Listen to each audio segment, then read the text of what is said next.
Hello வணக்கம், இது உங்கள் சிபி ஸோன்னு எல்லாரும் எப்படி இருக்கீங்க? இப்போ பார்த்தீங்கன்னா சூப்பரான ஒரு சம்பவம், பயங்கர மாசான சம்பவம். அரோரா அப்படின்னு நினச்சிட்டு விஜய் பார்வதியை பக்கத்தில் வச்சுக்கிட்டே வந்து ஒரு சில விஷயங்கள் பேசுகிறாங்க.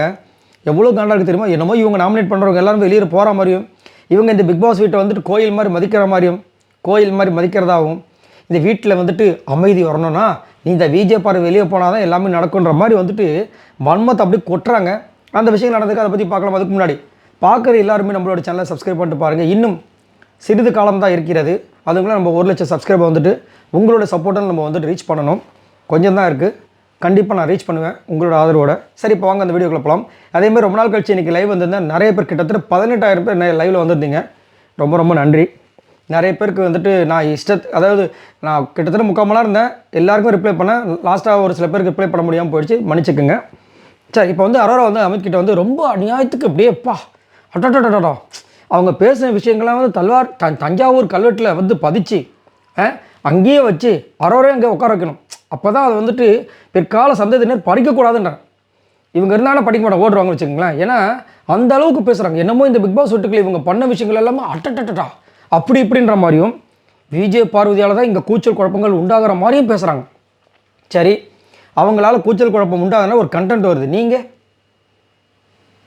இப்படி ஒரு ஆக்ஷன் காமிச்சாங்களே துஷார் முன்னாடி, ஒரு கையை நீட்டினோடனே துஷார் பதறி ஓடுனார். இதெல்லாம் நல்லா இருக்குல்ல, ஆங்கிள் நல்லா இருக்குன்னு கேட்டது, இதெல்லாம் சூப்பரான கேமில். என்னத்தை சொல்கிறேன், யாரை பற்றி பேசுகிறதுனே வந்துட்டு ஒரு விவசாயெல்லாம் போயிடுச்சு. இப்போ வந்து அமித் கேட்குறாரு, நீங்கள் நாமினேட் பண்ணுற விஷயங்களை பற்றி என்ன நினைக்கிறீங்கன்ற மாதிரி ஏதோ ஒரு கேள்வி கேட்கும்போது அவங்க சொல்கிறாங்க, இப்போ பார்த்தீங்கன்னா அமித் அப்படியே பெரிய எக்ஸ்பீரியன்ஸான ஒரு எக்ஸ்பர்ட் மாதிரி பேசுகிறாங்க. இப்போ பார்த்தீங்கன்னா அமித், நான் வந்துட்டு யாரை நாமினேட் பண்ணுவேன்னா, இப்போது இந்த வீட்லேயே வந்து ஒரு சில பேர் வந்து பேட் வேர்ட்ஸ் பேசுகிறாங்க, அவங்க நான் நாமினேட் பண்ணேன், அவங்க வெளியே போயிட்டாங்க. இப்போ பேட் வேர்ட்ஸ் வருதா பார்த்தீங்களா?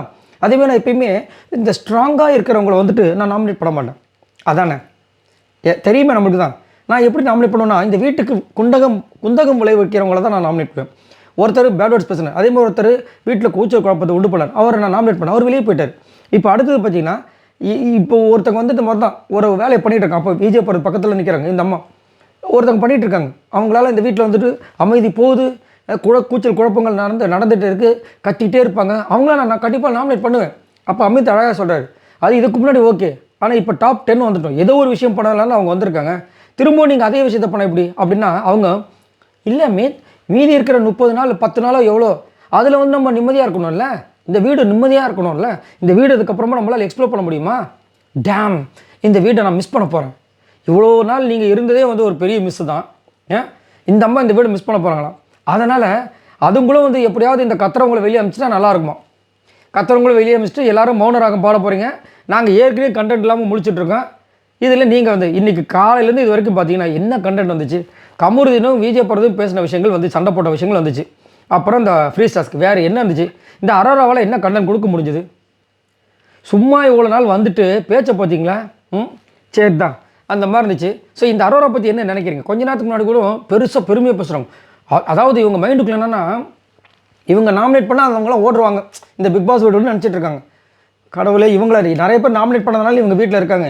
இவங்களை முன்னாடியே வந்துட்டு கரெக்டாக கேம் விளையாண்டு நாமினேட் பண்ணியிருந்தாங்க. நேரம் வீட்டுக்கு எப்பயோ துஷார் கூட போயிருப்பாங்க. நேரத்தை பார்த்தீங்களா, யார் எதை பற்றி பேசணும்னு தெரியாமல் பேசிகிட்டு இருக்காங்க. சரி, இதை பற்றி உங்களோட கருத்துக்களை சொல்லுங்கள். இன்னுமே வந்து விஜய் பார்வதி இவ்வளோ காண்டாக இருக்காங்களே அரோரா, அதேமாதிரி இன்னுமே அவங்களோட பர்சனல் விஷயங்களை சொல்லி தான் நாமினேட் பண்ணுறாங்க. ஆனால் விஜய் பார்வதி அவங்களோட பர்சனல் விஷயங்களை சொல்லி நாமினேட் பண்ணதே கிடையாது. ஆனாலும் அரோரா வந்துட்டு பெரிய இவங்க மாதிரி பேசுகிறாங்களே, இதை பற்றி என்ன நினைக்கிறீங்க? மறக்காம கமெண்ட்ஸ் பண்ணுங்கள். பாய் நண்பர்களே.